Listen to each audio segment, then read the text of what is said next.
Welcome to American Dreams, Keys to Success, with your host, Alan Olsen. Welcome back. I have here today with me Steve Collins. He's the founder and president of Marvel Maids. Steve, welcome to today's show. Thanks, Alan. Thanks for having me here today. So, Steve, can you give us background on your career history, how you got to where you are today? Yeah, this is a fun story for me. I love to tell it because I was in a very high-tech background, and I moved to a very low-tech background here with Marvel Maids. I started out after college doing a lot of international business. Nihongo o hanashimasu. I speak Japanese, and so therefore, after I graduated from college, I got recruited into a startup company and started doing a lot of business in Asia Pacific. Started flying out to Japan quite a bit, Australia, Korea, England. Here I am right out of college. And my company, knowing that I had this Japanese background, sent me out to Japan to do business for them. I was doing sales and training, and I loved it. I am flying around the world, staying at the best hotels, eating the best food, and it was a great gig for someone coming out of college. After that, I got recruited out with a few startup companies, a few different software companies. I've been in the enterprise software space. And back in about 2002, 2003, I decided it's time to move on from this. I've been helping other enterprises build up. And what's really happening? What's happening for me throughout this process? It's great. I'm enjoying myself. I'm doing a lot of great things. During this time, I actually became married to my wife, and we love it. But I needed to stop traveling. So I went out looking to acquire a business. At that point, I really didn't care about what the business did. What I was looking for is a business with a good growth stream, a good revenue stream, and something that I could take my high-tech background, my sales, my marketing, my management, and also the computer side of things, and change into something new and something exciting. And so what I did is took over a company called Marvel Maids. It had been around, it's been around for 34 years. And at the point we acquired it, it was about 10 years ago. So what we did is we rebranded the company and took these kind of high-tech principles and put it into a very low-tech business. When you took over Marvel Maids, I guess, how did you keep the momentum going? New management team coming in there, you had your own ideas and... Yeah. That's a great question. And so what happened at that point is we had quite a big staff. And so I didn't want to toss out all the apples out of the apple cart. I wanted to leave things how they've been. You know, this is a company that's been well established for over 24 years at that point. And I wanted to make sure to kind of leave it the way it was. Our customers knew Marvel Maids as a certain way. Our employees knew Marvel Maids as a certain way. And so I left that, I sat back, I watched. I had a great team in place at the time that came over with the transition. And so I just let them do their jobs. And I sat back and said, you know, what can we change to make this a better company? What's going right today? And how can we put new processes into place to make this a best practice company? So this is your first company that you're running. It is. In college, I did a computer consulting company, and we were out there consulting with customers, helping them with their computer issues. That had been kind of a spinoff from while I was in high school and college, actually managed a computer store. And that was a great learning process for me. I learned a lot from the owner of that business on how to run a business effectively and how to manage people and how to get great customers. And so I took that into the computer consulting business and then finally into Marvel Maids. Did you feel that your position as a new owner of Marvel Maids and you had a group of existing employees was ever challenged, or they said, Steve, why should we follow you? You're the new kid on the block? I actually didn't have that with my company. I came in listening, learning from my employees. I don't know everything. I never claim to know everything. I go out and I seek the best from people I know. I always want to make sure to surround myself with the best team. I always hire people that are smarter than myself and bring that team in place. And so what I did is I just sat back and listened to all the ideas that these employees had and said, let's do it. And I encouraged them along the way. And how often did you have to meet with the group? I was meeting with them on a daily basis, just listening to what they're enjoying about their job, what they're not enjoying about their job, and then also what they're hearing from their customers. And then most importantly, listening to those customers. You know, what's going right today and what's not going right today.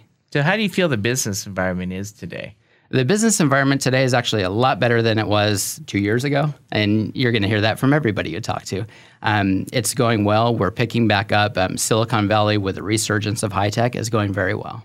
So when we look at your business model, it's basically you have a set of maids, and they're going into, you know, how do you work that model? Yeah, so our model, when I took over the company, it was jump on a bus and go out to the customers, use the customer supplies, and hope that everything goes right in the meantime. Oh, and by the way, the employees that were there, who are these people that are going out into the customers' houses? So as I said, I guess we've gone through 3 phases in our company's history. One is the phase when I took over and just leaving things how they are. 2 is back in about 2008, we changed the way everything works in the company. We went out and bought company vehicles. We rebranded the company. And more importantly, we started using environmentally friendly products. Our employees are out in the customers' homes. They're out around Clorox and all these other products. And we wanted to change that. And so we put environmentally friendly products in their hands because they're out there smelling those fumes. I'm visiting here today with Steve Collins. He's the president of Marvel Maids here in the San Francisco Bay Area. Steve, we need to take a quick break, but after the break, I want to come back and talk about how you know when you have a great business idea or setting up a strategy for the future and how that gets implemented in the company. Sounds great. We'll be right back after these messages. Protecting your family's health and welfare is a sacred trust. At Greenstein Rogoff Olsen Company, we know that sound financial planning will protect them now and in the future. We're certified public accountants with tax services for the highly successful. For your business and your family, call GrowCo. Greenstein Rogoff Olsen Company will help you manage your financial affairs so you can focus on what's really important in life. GrowCo, helping you along the way. Apple pie, baseball, and now here's All-American Alan Olsen. Welcome back. I'm visiting here today with Steve Collins. He's the president of Marvel Maids right here in the San Francisco Bay Area. Steve, before the break, we're talking about how you transitioned from an employee into owning your own business. Right. So I like to move this section, though, over to talk about strategy. When you're defining strategy as the CEO of the company, how do you know when you have a good idea? Yeah, strategy is critical, I think, to any business and any business success. That was one of the most important components when I took over the business back in 2003, is we put a strategy in place. You know, where is the company today? Where do we want the company to be tomorrow? And how do we put those pieces together? And so what we did is we put out a strategy. We actually used something called the one-page business plan to plot that strategy. It kept things very simple. I think that's very important as you're planning a strategy, is to keep things simple. If you start going crazy with these ideas, having 30-page business plans and plotting out that strategy, it gets difficult to manage that business. And so what we did is we said, okay, we want to be a company that services the entire San Francisco Bay Area. We want to be a company that treats our employees well, which in turn means we're going to treat our customers well. We want to be a kind of company that exposes our employees to less of these chemicals that are used in cleaning companies. And we want to make sure to treat people right. We want to make sure to do all these background checks and credit checks and make sure that when we're putting a person in a customer's home, that person feels secure, that they can trust that person. They're off at work. They're busy professionals, and they need to know that person that's in their house, they can trust them. And so all these pieces came together in that strategy. So when you're setting your plan, how do you get that plan communicated down to your employees? Yeah, so again, this comes back to making sure that we're talking to our employees on a daily basis about who we are as a company. We're a company you can trust. And so if our employees know that we're a company you can trust, then they communicate that out to their customers. When they arrive, they present themselves in a way that says, we're a company you can trust. Steve, what are the most important factors you feel that cause a small business to fail? I think it's not planning properly and poor execution.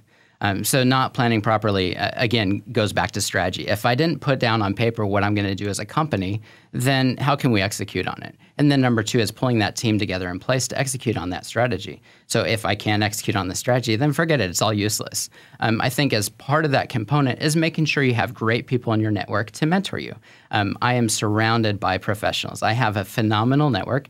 And I use that network to ask questions to and also to make sure that I'm connecting those people out to other people in my network. I think that's all part of the great picture. So how is starting a company today different from 10 years ago? Yeah, 10 years ago was a very different environment. I think back then we were in a recession, actually. It was a very challenging business environment. That's part of the reason I actually acquired this particular business. It was more of a business-to-consumer business. Didn't really matter what was going on in the grander economy. Everybody needs their house clean. And so that's part of the reason we took over this particular business. And so we've kind of maintained that focus on the consumer and delivering great results. You know, when you rebrand the company, did you find it difficult for recognition of how do you get your brand known to the right people? Yeah, I think that was part of how we changed our strategy too. In the beginning, 10 years ago when I took over the company, it was focused on kind of the broad masses. Let's just service everybody. And I think that's a challenge. You can't really be one thing to everybody. You need to be one thing to a certain group. And so what we've done is we've just gone after the upscale market.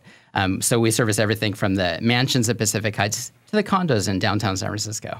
Do you ever get into concierge services or? Sometimes our clients will ask us to do personal services for them, pick up their dry cleaning or whatever it is, and we can help our customers wherever they need help. So, Steve, if someone wanted to come use the services of Marvel Maids, how do they go about that? So they just go out to the website. It's marvelmaids.com/quote.html. They can put in their information. We'll call them back right away. And then typically for an ongoing customer relationship, how often do the customers come and have people into your home? So we have some customers that use us on a daily basis. Some go every week, some go every other week, and some say, you know what, I need you every month. Some say, Mom's coming into town, I need you every 6 months. We service everything. We service the move-outs, the move-ins, all those. We work with the apartment associations, the condo associations. Very good. Well, Steve, it's enjoyable having you on today's show. Thanks again for having me today, Alan. And so Steve Collins, the president of Marvel Maids. For more information, you can visit his website at marvelmaids.com. Thanks, Alan. We'll be right back after these messages. You're listening to American Dreams with Alan Olsen on AM 1220 KDOW.